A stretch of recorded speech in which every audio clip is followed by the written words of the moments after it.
اللہ الرحمن الرحیم۔ ملکہ بلقیس کے والد کا نام ذی سرخ تھا اور اس کی ماں کا نام ریحانہ تھا۔ ملکہ بلقیس کا والد بڑے بادشاہوں میں سے ایک بادشاہ تھا اور اس نے اہل یمن کی کسی عورت سے نکاح کرنے سے انکار کر دیا تھا، اور اس نے جنوں میں سے ایک جیننی ریحانہ بنت سکن سے شادی کر لی تھی۔ اور اس کے بعد اس کے ہاں ایک بچی پیدا ہوئی جس کا نام تلقمہ اور اسے بلقیس بھی کہا جاتا ہے۔ ثعلبی وغیرہ نے بیان کیا ہے کہ ملک سبا کے بادشاہ کے مرنے کے بعد ایک مرد کو تاج پہنا دیا گیا، جس سے علاقے میں فتنہ و فساد پھیلنے لگا۔ ملکہ بلقیس نے اس کی طرف نکاح کا پیغام بھیجا تو اس آدمی نے ملکہ بلقیس سے شادی کر لی۔ چنانچہ جب وہ اس کے پاس آیا تو ملکہ بلقیس نے اس کو شراب پلا کے نشے کی حالت میں اس کا سر کاٹ دیا اور اس کا سر اپنے دروازے پر لٹکا دیا۔ چنانچہ لوگوں نے جب ملکہ بلقیس کی بہادری کو دیکھا تو لوگ اس کے پاس آئے اور اس کو اپنی ملکہ بنا لیا، اور اس آدمی کا نام ہدہد تھا۔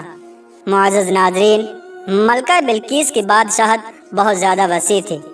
اس کا لاکھوں کا لشکر تھا۔ اس کے صرف وزیر و مشیر 312 شخص تھے، اور پھر ان میں سے ہر ایک کے ماتحت 12 ہزار کی جمعیت تھی۔ اس کا کل تخمینہ تقریباً 37 لاکھ اور 44 ہزار بنتا ہے، اور ملکہ بلقیس کے زمین کا نام مارب ہے۔ یہ شہر صنعاء سے 3 میل کے فاصلے پر واقع ہے، اور اس کی مملکت کا اکثر حصہ ملک یمن میں تھا، اور ہر قسم کا دنیاوی ضروری اسباب اسے مہیا تھا۔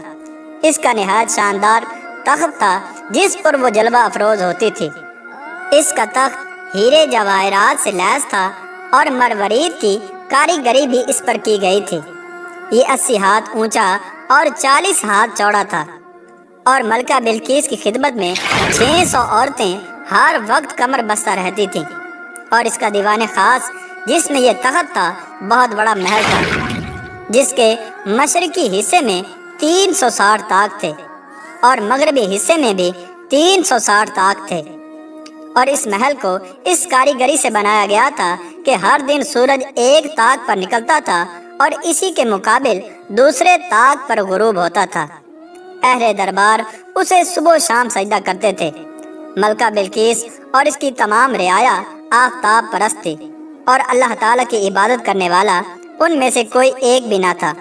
شیطان نے برائیاں انہیں اچھی کر دکھائی تھیں۔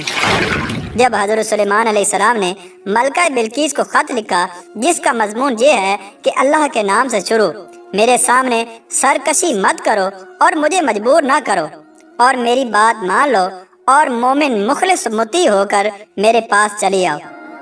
اور کچھ امتحانات لینے کے بعد جب ملکہ بلقیس حضرت سلیمان علیہ السلام کے دربار کے اندر گئی، چنانچہ جیسے ہی وہ دربار کے اندر پہنچی تو حضرت سلیمان علیہ السلام نے اس کے کان میں صدائے توحید ڈالی اور سورج پرستی کی مذمت سنائی۔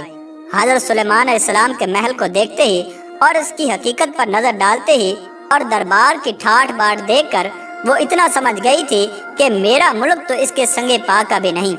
نیچے پانی اور اوپر محل، بیچ میں تخت سلیمانی اور اوپر پرندوں کا سایہ، جنوں انس سب حاضر ہیں اور تابع فرمان ہیں۔ جب اسے توحید کی دعوت دی گئی تو اس نے بے دینوں کی طرح ایک زندیقانہ جواب دیا، جسے سنتے ہی سلیمان علیہ السلام اللہ تعالیٰ کے سامنے سجدے میں گر پڑے، اور آپ کو دیکھ کر سارا لشکر بھی سجدے میں گر گیا۔ اب تو ملکہ بلقیس اور بھی زیادہ نادم ہوئی، اور ادھر سے حضرت سلیمان علیہ السلام نے ڈانٹا کہ کیا کہہ دیا، تو اس نے کہا مجھ سے غلطی ہوئی، اور اسی وقت رب کی طرف جھک گئی اور کہنے لگی، اے اللہ، میں نے اپنے اوپر ظلم کیا، اور اب میں حضرت سلیمان علیہ السلام کے ساتھ رب العالمین پر ایمان لاتی ہوں۔ چنانچہ وہ سچے دل سے مسلمان ہو گئی۔ چنانچہ اس کے بعد حضرت سلیمان علیہ السلام نے ملکہ بلقیس سے شادی کر لی تھی، اور پھر اس کے بعد ملکہ بلقیس کو ملک یمن پر بطور فرما روا قائم رکھا تھا اور وہاں پر واپس بھیج دیا، اور آپ ہر ماہ اس سے ملنے کے لیے جاتے تھے اور وہاں 3 دن قیام فرمایا کرتے تھے، پھر تخت پر بیٹھ کر واپس آ جاتے تھے آپ نے جنوں کو حکم دیا تھا کہ یمن میں بھی محل تعمیر کریں۔ چنانچہ جنات نے وہاں پر 3 محل تعمیر کیے تھے، جن کے نام یہ ہیں: غمدان، صالحین اور بیتون۔ تو اس طرح سے اللہ تبارک و تعالیٰ نے ملکہ بلقیس کو ایمان کی دولت سے مشرف فرمایا۔ اللہ تبارک و تعالیٰ سے دعا ہے کہ جو لوگ ابھی تک ایمان سے مشرف نہیں ہوئے، اللہ ان کو ہدایت نصیب فرمائے اور ایمان کی دولت سے مشرف فرمائے۔